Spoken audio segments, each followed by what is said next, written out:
Bueno, momento de iniciar la primera entrevista de esta mañana. Como les decíamos, el Movimiento de Participación Popular presentó un proyecto de ley para bajar de 48 a 40 horas la jornada laboral sin afectar el salario.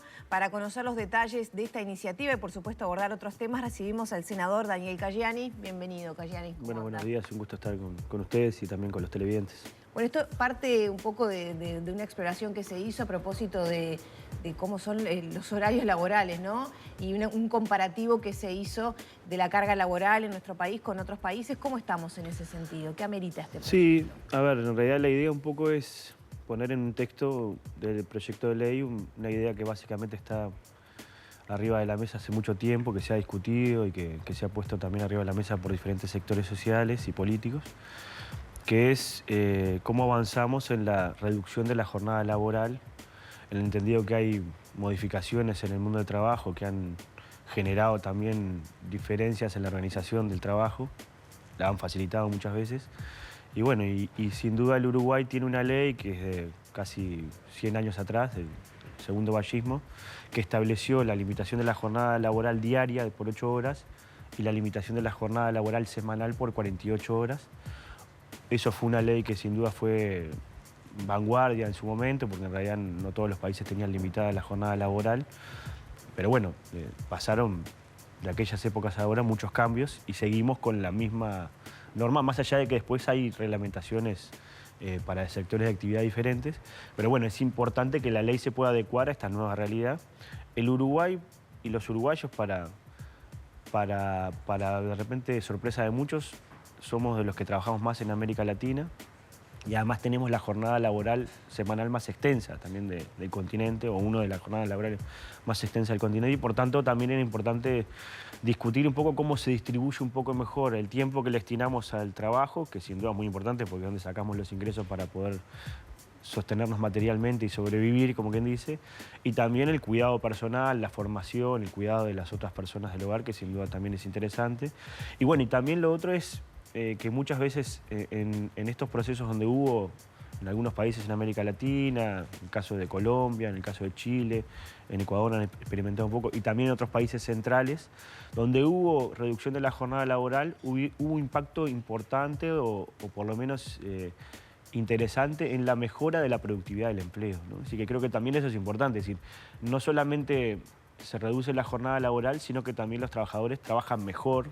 Y eso creo que también es importante porque esos son elementos que a los países y sobre todo al Uruguay le hace mucho bien. Y bueno, y sin duda tener mejores niveles de productividad nos permite después tener mejores niveles de competitividad, ser más productivos en términos nacionales y bueno, también insertarnos mejor económicamente en el mundo. Pero creo que lo importante también es eso, es bueno, cuánto tiempo le destinamos al cuidado personal, al trabajo y bueno, y cómo hacemos también para que eso no sea después una reducción no solamente de la jornada laboral, sino también del salario, sino que en realidad esto vaya acompañado a mejoras de las condiciones laborales y que también tenga después un impacto en la productividad. Ahora, Cayani, si uno repasa lo que fue aquella histórica modificación de la jornada laboral hace más de 100 años, con una primera propuesta que hizo Luis Alberto Herrera, Carlos Roxlo, que después fue adoptada finalmente por Valle Ordóñez, en un principio era de 9, pasa a 8, pero también había una convulsión, ¿no? A nivel social.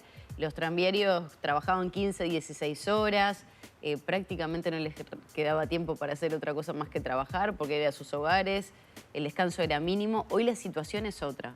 Hoy, en teoría, tenemos 8 horas de trabajo. Después se pueden ir ajustando a 7:45, a 9 en algunos casos, no trabajando los fines de semana. ¿Cuál sería la necesidad hoy de hacer este planteo? ¿Por qué? ¿Qué pasa? Digo, para traerlo desde la historia de la actualidad, ¿cuál sería la ventaja de hacer esa modificación y la necesidad que tienen los trabajadores al día de hoy, a la actualidad? Bueno, yo creo que lo primero es tratar de adaptar la norma a las nuevas realidades. A veces nosotros discutimos qué impacto tiene la incorporación de tecnología al mundo del trabajo y siempre como discutimos la parte negativa que es, bueno... Nos va a sacar del medio. Hay reducción de empleo, entonces eso genera... Pero bueno, también la incorporación de tecnología también tiene efectos positivos en la organización del trabajo, somos más eficientes, a veces también es más sencillo trabajar. Y bueno, y creo que sin duda en eso también hay que... Los dividendos o las ganancias de la incorporación de tecnología a los sistemas productivos también está bueno que se redistribuya no solamente entre las empresas, sino también entre los trabajadores y que eso después tenga, creo que un aspecto bien concreto que es mejora en, bueno, trabajar un poco menos, ganar un poco más y tratar de que la sociedad viva mejor, porque si no después tenemos Pero este ¿las problema. empresas están preparadas para dar esa discusión? Lo pienso desde el lado, si uno mira también lo que ha pasado en Europa, que lo hemos dado a conocer también aquí, con esa reducción de la semana a 4 días en vez de 5, hay beneficios, menos licencias médicas, Sí, menos niveles claro, de estrés, sí, mejor sí, descanso. Sí, creo... ¿Estamos preparados para dar esa discusión como país? Bueno, yo creo que No es el querer trabajar siempre menos, al ¿no? Uruguay le cuesta mucho los cambios, ¿no? Nosotros somos una penillanura levemente ondulada, para bien y para mal, ¿viste? Entonces eso a veces tiene esas Bueno, el sector cuestiones. empresarial ya manifestó su rotunda negativa a este tipo de discusión. El presidente de la República, en una entrevista que hizo en Buenos Aires también, ¿no? Dijo que, bueno, que por lo menos a rajatabla en este momento sería impensable. Y también en rubros específicos que también es complicado aplicar, por ejemplo, tambos, ¿no? Él pone un ejemplo. Sí, a ver, yo creo que lo importante acá es debatir el tema. No creo que lo bueno sea aplicar como nosotros a veces le decimos una raviolera, decir, bueno, para todos los sectores de actividad esto va a ser igual, sino que de repente quizás hay sectores que tienen imposición, no. especificidades.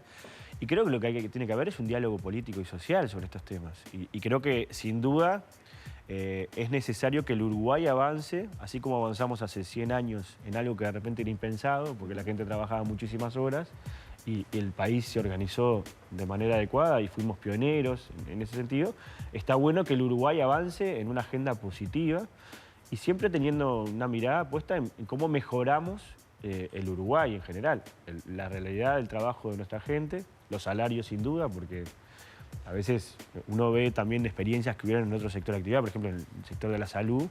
De repente se redujo la jornada laboral de 6 horas y después terminaron trabajando en 2 lugares. Porque es difícil encontrar a alguien que no tenga 2 trabajos, Entonces, ¿no? creo que también ahí hay que ver cómo también trabajamos en un salario justo, en condiciones de empleo de calidad, ¿no? Es decir, hace poco se conocieron algunos indicadores de la calidad del empleo y en Uruguay del 2022 al 2023 aumentaron casi 100.000 trabajadores que ganan salarios líquidos menores a 25.000. ¿Y entonces qué propone este proyecto para contemplar todos estos aspectos, ¿no? Que no se genere multiempleo por parte de, bueno, de las oportunidades que se brindan al trabajar 6 horas en vez de 8.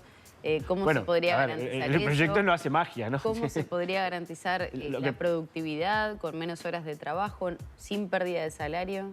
¿Cómo se acomoda todo eso dentro de este proyecto? Bueno, lo que pone arriba de la mesa del proyecto es una idea que es en realidad la reducción de la jornada laboral paulatina y progresiva, es decir, pasar de 48 a 40 horas en 4 años y reduciendo 2 horas por año, cosa de que también las empresas y los trabajadores se puedan ir adaptando. Y eso me parece que es lo significativo. Después hay experiencias, algunas en algunos otros países del mundo, donde en realidad algunos existieron por parte de los estados algunos fondos para financiar estos procesos, que creo que también puede ser interesante, por lo menos ponerlo arriba de la mesa y decir, bueno, ¿cómo avanzamos en un cambio que quizás para las pequeñas y medianas empresas puede significar de repente un esfuerzo mayor? Bueno, el Estado puede hacer un esfuerzo justamente porque también creo que lo importante aquí es que nadie quede atrás del todo, sino que en realidad todo el mundo vaya avanzando. Pero además también creo que hay que poner arriba de la mesa otros temas. Es decir, nosotros hace muy poco se discutió la modificación, la reforma de las jubilaciones y pensiones, que lo que se hizo fue aumentar la cantidad de años de trabajo y reducir las jubilaciones. Y la discusión sobre cómo se aporta a la seguridad social, cómo también los empleos aportan a la seguridad social, creo que también es importante. Entonces, en la medida que uno vaya también mejorando la calidad del empleo, vaya mejorando los salarios, también hay mejores aportes a las rentas del Estado o a las arcas del Estado y eso también va financiando la seguridad social que muchas veces es de los déficits más grandes que tienen los Estados. Entonces creo que también es importante discutir estos temas y después discutir sin duda temas que hacen a la calidad del empleo, ¿no? Es decir, porque uno sabe que la brecha salarial entre hombres y mujeres sigue siendo muy amplia, la situación del desempleo juvenil y femenino de las mujeres es mucho más amplio, tiene guarismos mucho más amplios.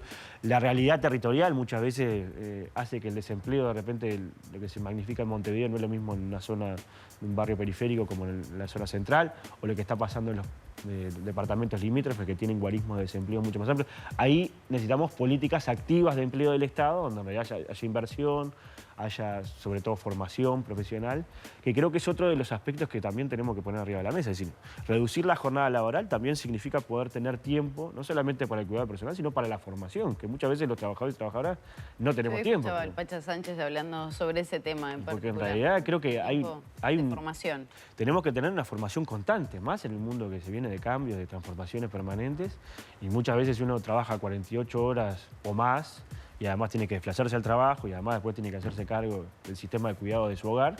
Todo eso queda por detrás. Entonces creo que también hay que ver cómo nosotros podemos tener un esfuerzo en ese sentido y poner una discusión que me parece que al Uruguay le va la vida en ese sentido. No solamente en la reducción, sino en cómo mejoramos la calidad del empleo y la inserción de nuestro país. ¿Cómo se engancha esto con mantener la productividad pese a bajar la jornada laboral?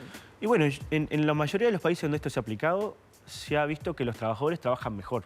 Es decir, rinden más en las horas que trabajan, y eso tiene un impacto positivo en la productividad.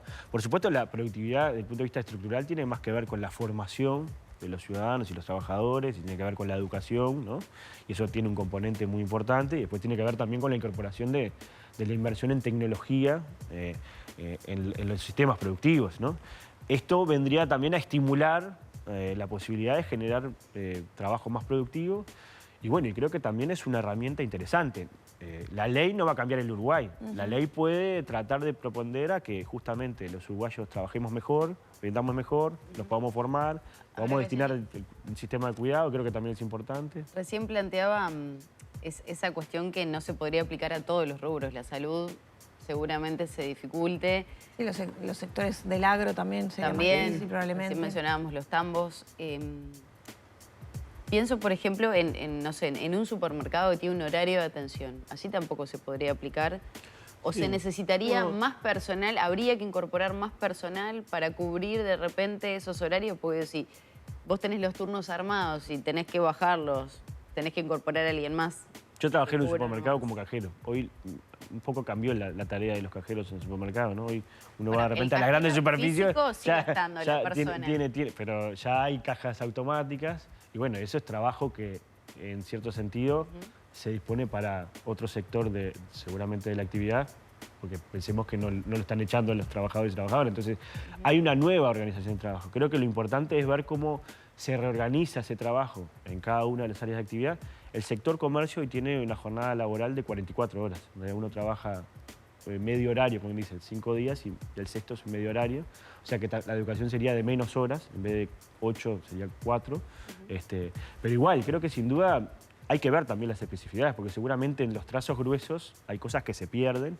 Y lo bueno del debate también es tratar de incluir a los sectores productivos, a los trabajadores y a los empresarios, para que digan, bueno, en este sector de actividad quizás tenemos que tener un proceso más progresivo, tenemos que tener una asistencia del Estado, tenemos que tener capacidad de formación.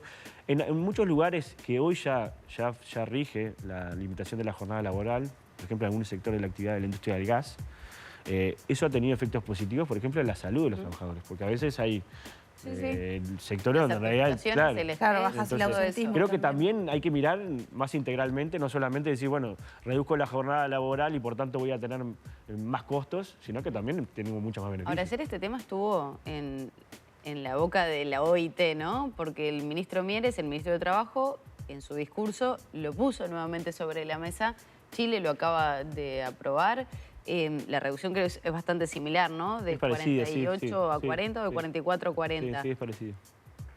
¿Cómo estamos a nivel del resto del Parlamento? Esto lo propone el MPP, el Frente Amplio, pero ¿qué pasa con el resto de los legisladores? ¿Están afín a tener este debate y esta discusión seria? Sí, yo con los que he hablado, básicamente todo, nadie creo que debe estar en contra de la reducción de la jornada laboral. Ustedes decían, bueno, las cámaras empresariales han planteado.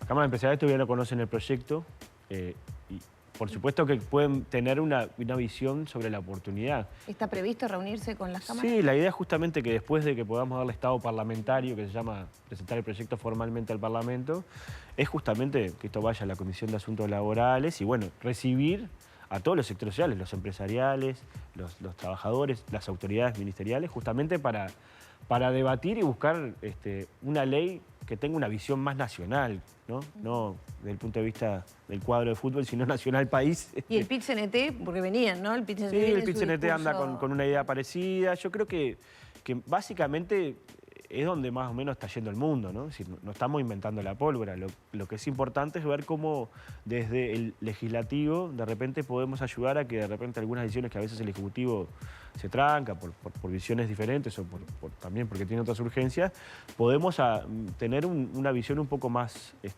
con una mirada un poco más propositiva, y que me parece que lo importante acá es que la ley se adecue a las cosas que ya están sucediendo en la sociedad, porque estos temas ya están sucediendo. Entonces, si tenemos una ley que tiene más de 100 años, algo cambió el mundo y el Uruguay en 100 años como para poder también adecuar la ley a los nuevos tiempos. Esto y sobre todo... es parte también de, lo mencionamos hoy más temprano, de lo que propuso el PIT-CNT aquel 1 de mayo, ¿no? El pasado.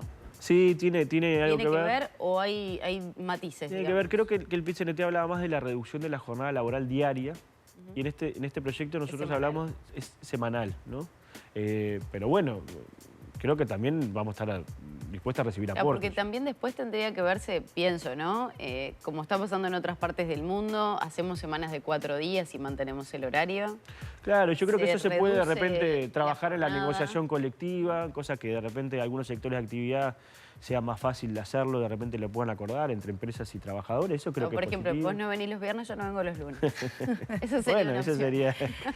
Hay que Sí, hablar con... veo que no sé, le veo muchas dificultades a la discusión en un contexto que usted mencionaba, y ya para cerrar con este tema, estaba viendo, ¿no?, lo publicado por Hugo Bay, por ejemplo, que aumentó la cantidad de trabajadores que ganan menos de 25.000 pesos líquidos, ¿no? 100.000 trabajadores más en un año. ¿Qué contexto hay para discutir esto cuando de alguna manera se ha priorizado el empleo después de la pandemia, ¿no? El golpe que significó, se priorizó el empleo al salario, etcétera. Me cuesta ver que esto tenga una viabilidad. Bueno, esto tiene que ver con la calidad del empleo, que muchas veces no tiene que ver con lo salarial o tiene que ver con lo salarial, pero muchas veces el salario no es la única condición para trabajar. Si uno de repente va a un trabajo y tiene condiciones laborales, no tiene las mínimas cosas para trabajar, por más que te paguen muy bien, a veces uno opta por no estar en ese trabajo. Es decir, las condiciones del empleo y la calidad del empleo también se... Claro, hay gente que no tiene opción, ¿no? Por supuesto. Sí. Y si no tenés empleo, cualquier empleo que tengas que está bien. Pero me parece que también el Uruguay se merece una discusión que vaya un poco más allá, sobre todo por el contexto donde en realidad el Uruguay siempre se ha caracterizado por ser un país serio, con niveles de formalización importantes, y sobre todo ser un país respetuoso de los derechos, entre otros los derechos laborales. Entonces creo que sin duda esto tiene que ver con la calidad del empleo, porque esto no va a afectar el salario, pero sí lo que va a establecer mejores condiciones para que los que trabajamos y las trabajadoras puedan también tener mejores condiciones. Por supuesto, después está la discusión salarial, de cuál es el salario justo, de las condiciones, de cómo se accede a ese trabajo. Todas esas son discusiones que son válidas y no se limitan a este proyecto, pero me parece que también hacen a la parte. Jenny, ¿cómo quedaron conformes, no quedaron conformes luego de la comparecencia del ministro Bustillo? Le cambié radicalmente de tema, perdón. En la Comisión de Asuntos Internacionales... los convenció, más que nada me refiero al tema TLC con China, ¿no? Y los avances en materia de inserción internacional, comercial, que pueda tener el Uruguay. Yo creo que quedamos con más preocupaciones de la que entramos, ¿no? Porque en realidad hubo grandes anuncios de este gobierno en materia de avance de inserción comercial, de que básicamente teníamos que salir del lastre que era el Mercosur, de la cárcel que significaba el Mercosur para el Uruguay, que íbamos a negociar acuerdos comerciales bilaterales con países, con China, con Turquía, íbamos a ingresar al TPP, al Tratado Transpacífico, y lo que nos terminó informando el ministro que en realidad básicamente lo de China está discontinuado, para llamarlo en términos más diplomáticos, es decir, en realidad está a foca cero. Con Turquía no se ha avanzado absolutamente nada, y uno lo que analiza es que esos grandes anuncios que se hicieron incluso en torre ejecutiva, convocando a los partidos políticos, que generan expectativas importantes en el sector productivo, en realidad no se ha concretado absolutamente nada, ¿no? Entonces, Y parte de lo que nos dijo el ministro es que eso estaba también bastante estancado y que se dependía básicamente de la buena voluntad de Brasil, que bueno, siempre es importante, pero que en realidad nosotros no construimos las mejores relaciones en los últimos años con los vecinos, ¿no? Si, más bien, más que tratar de construir buenas relaciones, nos estuvimos peleando. Y bueno, en un barrio es fácil porque uno si se pelea con los vecinos se muda, pero en los países no se mudan y eso creo que también hay que tener como cierto nivel de equilibrio. Pero bueno, vamos a hacer también los esfuerzos del Parlamento para lograr que el Uruguay avance en ese sentido. A mí me parece que el gobierno tiene que cambiar un poco el chip, ¿no? que ha tenido últimamente con respecto a esto. Tiene que asumir que hay una nueva realidad política, geopolítica, no solamente por la guerra entre Rusia y Ucrania, sino por la situación geopolítica en América Latina y en América del Sur. Y bueno, y capaz que cambiar de esa tesis de ser como el malo de la clase a tratar de ser algún... ¿Quién está siendo el malo de la clase? ¿La calle Pou? Sí, la calle Pou, ¿no? Se va a las cumbres, se pelea con todo el mundo. No, sí, me parece que lo que tendríamos que... ¿Se pelea o plantea la postura de que tiene su persona al frente de un gobierno y de un país? Bueno, puede ser. Yo creo que es más importante que el presidente nos represente a todos más que la persona, ¿no? Porque en realidad los presidentes pasan y los que quedan son los países, los estados. Bueno, pero ahí inevitablemente nos vamos a meter en un tema que creo que no era el central, pero bueno, en Venezuela hay democracia, no hay democracia, en Cuba hay democracia, no hay democracia. Todo eso es y discutible. Ahí podemos discutir horas. Pero a lo que voy es, ¿a quién defiende planteo? los intereses del Uruguay? El presidente. Bueno, entonces lo que tenemos que tratar es justamente de llevarnos bien con nuestros principales socios comerciales. ¿No está defendiendo bien los intereses del Y Uruguay, bueno, el y si presidente? vamos a Brasil, que es nuestro principal socio comercial, a hacer como el muñequito de la torta, en vez de tratar de justamente de por lo menos avanzar en algunos proyectos estratégicos para el Uruguay, que son importantes y que tienen que ver con la relación bilateral con Brasil o con Argentina. ¿Uruguay no puede dejar planteada su postura? Todas. De lo que todas. entiende que Siempre es lo Venezuela y lo que Siempre hizo lo ha hecho. Lula, pero hay, de hablar de un relato política, acerca de lo que pasa en Venezuela cuando recibimos a miles y miles de política hay migrantes por formas año. y contenidos. Yo puedo plantear... ¿Se equivocó la forma la calle? Yo creo que sí. ¿Estuvo bien sí. el contenido? Muchos contenidos pueden ser compartibles, pero lo que creo que también hay formas y contenidos. Fíjese ahora, Argentina nos anda tironeando con el tema del dragado del canal de acceso del puerto de Montevideo, que es estratégico para el Uruguay, ¿no? Sí, que tener un metro de más nuevo. en el canal de acceso significa que los barcos vayan más cargados en sus bodegas y por tanto tengan mayor productividad los barcos. Metros que se necesitan de profundidad. Pero yo le digo esto, seguramente Argentina nunca va a estar de acuerdo en que el Uruguay avance en el dragado porque tenemos una competencia portuaria. Ahora, llevarse bien con Argentina, más allá del gobierno de turno, a veces facilita eso. Nosotros logramos que el canal de acceso se haga de 12 a 13 metros y ahora tenemos que avanzar un metro más y Argentina está en la retranca. Yo supongo que parte de todos estos líos que tuvimos en algunas cuestiones internacionales también a veces hacen que la disponibilidad de un gobierno avance o no avance. Creo que también en eso hay que ser un poco más inteligente, mirar la integralidad y no solamente sacarse las ganas cuando uno va... Esta suerte de tranca con China de alguna manera ha propiciado un acercamiento que se dio en las últimas horas con Estados Unidos. ¿Cómo ve usted eso? No, yo creo que es importante que el presidente de Uruguay se pueda reunir con el presidente de Estados Unidos. Es una nación muy importante en el mundo. Creo que todos los presidentes de Uruguay más o menos se han reunido en los últimos años. Esta fue una agenda media extraña porque fue media clandestina, ¿no? En realidad no sabía que se iba a reunir con el presidente de Biden.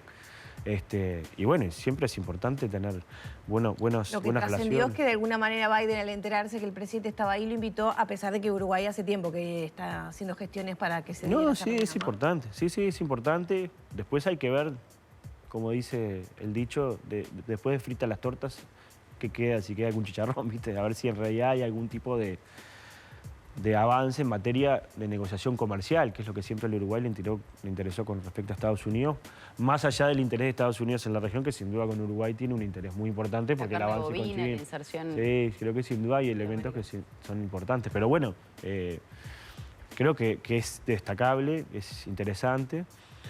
Estados Unidos tiene una agenda bastante complicada en la región porque en realidad está tironeando con China, que es el principal socio comercial de los países de América Latina, básicamente. Estados Unidos en materia comercial ya ha quedado muy rezagado en ese sentido y bueno, y tiene una agenda sobre todo de seguridad muy importante, acá han venido importantes autoridades del Comando Sur de Estados Unidos, del Departamento de Estado, a reunirse, bueno, de senadores también, a reunirse con las principales autoridades de este gobierno porque entienden que hay un tironeo ahí, que yo creo que el Uruguay tiene que salir de esa posición de tironear y justamente tratar de defender los intereses comerciales y sobre todo los intereses nacionales. ¿Cuál sería esa posición? Porque aparentemente los discursos del presidente en ámbitos internacionales atiende a eso, ¿no? A pensar solo en los intereses de Uruguay, digamos. Bueno, sí, esa es una opinión. Yo creo que a veces hemos caído en agendas que son propias de otros países. Yo creo que en realidad el Uruguay tiene que ser firme defensor del principio de los derechos humanos, del derecho internacional, de la política exterior seria y ser firmes en los diferentes foros que tenemos. Pero en algunos lugares se han cambiado posiciones históricas. El conflicto en Medio Oriente es uno. El Uruguay fue promotor de la creación de los dos estados, del Estado de Israel y el Estado palestino. Últimamente estamos muy mirando para un lado solo y las violaciones de algunos lugares de derechos humanos no decimos nada. Y bueno, creo que sin duda eso rompe un poco con una lógica de equilibrio que ha tenido el Uruguay. El Uruguay siempre ha sido respetado porque su principal activo es la confianza. Es decir, somos un país que somos confiables, somos un país que somos serios. Y bueno, eso creo que es el principal activo que tenemos que seguir exportando porque después eso nos permite abrir las carreteras para exportar nuestros productos, la carne, la soja, la celulosa, los lácteos. Pero bueno, el principal activo es ese y a veces uno entiende que ese equilibrio se ha roto en algunos ámbitos y bueno, creo que sin duda también es importante por lo menos señalarlo, ¿no? Lo ocurrido con el pasaporte de Marcet de alguna manera podría generar un efecto negativo a nivel internacional en esa mirada a Uruguay. Y yo creo que sí, que nos ponen un radar bastante complicado y sobre todo a los uruguayos y uruguayas que viajan por el exterior le miran el pasaporte un poco más, de manera más seria, ¿no? Además creo que nos coloca en un lugar espantoso porque hace 3 años que estamos discutiendo, el gobierno está discutiendo si le mintió al Parlamento, si no le mintió al Parlamento, si le dio un pasaporte a un narcotraficante que... Sí, lo único real y de hecho es que el gobierno le dio un pasaporte a un narcotraficante que estaba preso en Emiratos Árabes y que eso le permitió hoy estar prófugo. Eso es lo único real, ¿no? Después hay una discusión si fue todo por la positiva y por la legal o si hubo un adelantamiento de los plazos o se interpretó la normativa en favor de un narcotraficante. Yo soy de la tesis que en realidad se interpretó la normativa a favor del narcotraficante y a sabiendas de que era un narcotraficante, el Uruguay igual le dio un pasaporte, lo cual es más grave y además después los ministros nos mintieron en el Parlamento, lo cual es mucho más grave. Pero bueno, eso parece ser la moneda corriente en estos tiempos en Uruguay y creo que eso también habla de un poco de la situación que estamos viendo a nivel institucional.